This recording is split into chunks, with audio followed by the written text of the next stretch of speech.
छत्रपति संभाजी महाराज की मृत्यु के बाद आखिर येशुबाई के साथ क्या हुआ, उन्होंने कैसे संभाली मराठाओं की कमान और आखिर कैसे किया औरंगजेब का सामना। 40 दिनों तक लगातार टॉर्चर करने के बाद 11 मार्च 1689 को छत्रपति संभाजी महाराज की क्रूरता से जान ले ली गई। जब छत्रपति संभाजी महाराज पर टॉर्चर किया जा रहा था, उस दौरान महारानी येशुबाई रायगढ़ फोर्ट में मौजूद थी, जो मराठाओं का गढ़ था। अब आप और हम इस बात का अंदाजा भी नहीं लगा सकते हैं कि उस दौरान येशुबाई भोसले के ऊपर क्या बीत रही थी, जब उन्हें हर दिन ये पता चल रहा था कि उनके पति के साथ क्या क्या हो रहा है। लेकिन येशुबाई भोसले को पता था कि ये वक्त हार मानने या फिर कमजोर होने का नहीं है, क्योंकि अगर वो कमजोर पड़ जाएंगी तो मराठा साम्राज्य कमजोर पड़ जाएगा। येशुबाई भोसले हमेशा से ही समझदार और इंटेलिजेंट थी। वो अक्सर ही छत्रपति संभाजी महाराज को राय दिया करती थी और उनकी राय को छत्रपति संभाजी महाराज मानते भी थे। तो येशुबाई को अच्छे से पता था कि उन्हें मराठा का कमान कैसे संभालना है। छत्रपति संभाजी महाराज की मृत्यु के तुरंत बाद उन्होंने राजा राम को छत्रपति बना दिया और रायगढ़ के किले में ही उनका राज्य अभिषेक किया। अब यहाँ पर नोटिस करने वाली बात यह है कि येसुबाई को गद्दी और पावर्स का लालच नहीं था, उनके लिए स्वराज्य का सपना इम्पोर्टेंट था। क्योंकि अगर गद्दी का लालच होता तो वो अपने 7 वर्षीय पुत्र शाहू जी को गद्दी पर बिठाकर राज कर सकती थी, लेकिन उन्होंने ऐसा नहीं किया। अब छत्रपति संभाजी महाराज की मृत्यु के बाद औरंगजेब को लगा कि अब तो मराठा कमजोर हो गया है, क्योंकि मराठा के नेतृत्व के लिए उनके पास कोई लीडर है ही नहीं।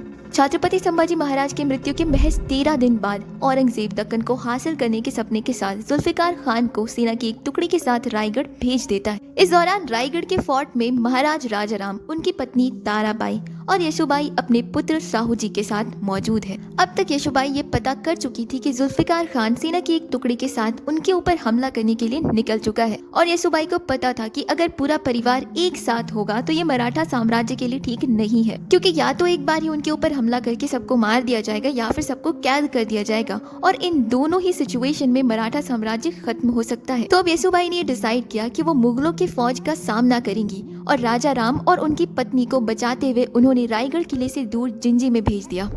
अब येसुबाई भोसले ने सबको सेव कर दिया और वो अपने पुत्र शाहू जी के साथ युद्ध करने में लग गई। रायगढ़ पर हमला हुआ और येसुबाई डटकर मुगलों का सामना कर रही थी। उन्हें हराना मुश्किल था। 7 से 8 महीने लगातार उन्होंने मुगलों को बेवकूफ बनाया और मुगलों के छक्के छुड़ा दिए। शायद येसुबाई हारती नहीं, वो बच जाती, लेकिन उनके साथ धोखा हुआ। उनके अपनों ने उन्हें धोखा दिया और फाइनली 8 महीने बाद मुगल की फौज जीत गई। इसके बाद येसुबाई की हार हुई, उन्हें कैद कर लिया गया और लगभग 30 साल वो मुगल के कैद में रही। अब यहाँ पर सवाल ये उठता है कि वो औरंगजेब जो क्रूर है, जिसने क्रूरता के साथ छत्रपति संभाजी महाराज की जान ले ली, तो औरंगजेब ने छत्रपति संभाजी महाराज के पुत्र और उनकी पत्नी को जिंदा क्यों छोड़ा, कैद में क्यों रखा। अब औरंगजेब इंसानों को चेस गेम की तरह समझता था और उसे पता था कि वो येसुबाई और उनके पुत्र को मराठा को ब्लैकमेल या फिर उन्हें कमजोर करने के लिए यूज कर सकता है। 1689 में येसुबाई और उनके पुत्र को कैद किया गया। इस दौरान येसुबाई सीक्रेटली अपने पुत्र से कम्युनिकेट कर पाती थी। 1707 में औरंगजेब की मृत्यु हो गई। इसके बाद औरंगजेब के 2 पुत्र आजम और मुअज्जम, जिसे बहादुर शाह जफर 1 कहा जाता है, उनके बीच में युद्ध हुआ। अब आजम ने ये सोचा कि वो येसुबाई को कैद में रखेगा और शाहू जी को रिहा कर देगा ताकि वो जाए और मराठा की सेना लेके आए, ताकि मुअज्जम को हराने में आजम को मदद मिले। तो 1707 में आजम ने शाहू जी को रिहा कर दिया, और जब शाहू जी दोबारा दक्कन गए तो उन्हें दक्कन का माहौल कुछ अलग ही मिला, और उन्हें ये पता चला कि 1700 में महाराज राजाराम की मृत्यु हो गई और उनकी पत्नी ताराबाई ने अपने पुत्र शिवाजी, जो कि महज 4 साल के थे, उन्हें छत्रपति बना दिया, और ताराबाई संरक्षिका बनकर मराठा एम्पायर पर शासन करने लगी।